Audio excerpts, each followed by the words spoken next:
সংবিধানের প্রস্তাবনা থেকে সমাজতান্ত্রিক এবং ধর্মনিরপেক্ষ শব্দ দুটি বাদ দেওয়ার পক্ষে জোরালো সওয়াল করলেন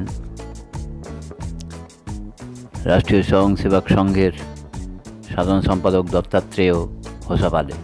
দিল্লিতে আয়োজিত জরুরি অবস্থার 50 বছর শীর্ষক এক আলোচনা সভায় বক্তব্য রাখতে গিয়ে সংঘ নেতা বলেন, জরুরি অবস্থার সময় গণতন্ত্রকে হত্যা করেছিল কংগ্রেস।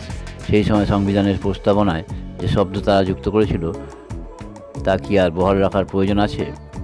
এরপরই জরুরি অবস্থা জারির জন্য কংগ্রেসকে ক্ষমা চাওয়া উচিত বলে দাবি করেন তিনি। সেদিন যারা ওই ঘৃণ্য কাজ করেছিলেন আজ তারাই সংবিধানের প্রতিলিপি হাতে ঘুরে বেড়াচ্ছেন। আজ ওরা ক্ষমা চাননি এই বলে তোপ দাগেন কংগ্রেসের দিকে।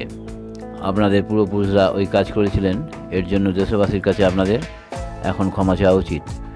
হোসাপালের এখন মন্তব্যের পাল্টা আক্রমণ করেছে কংগ্রেসও। লোকসভার বিরোধী দলের নেতা রাহুল গান্ধী বলেছেন, আরএসএস বিজেপির সংবিধান নয়, মনুস্মৃতি চাই। এরা গরিব বহুজনের অধিকার কেড়ে নিয়ে তাদের গোলাম বানাতে চাইছে। তাদের কাছ থেকে সংবিধানের মতো শক্তিশালী হাতিয়ার ছিনিয়ে নেওয়াই এখন আরএসএসের কাজ।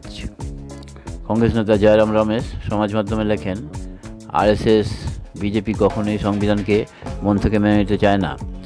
ওরা বরাবরই নতুন সংবিধান দাবি করে এসেছে। 1949 সাল থেকেই বি.আর. আম্বেদকর, নেহেরু সহ সংবিধানের রূপকারদের নিশানা করে আসছে ওরা।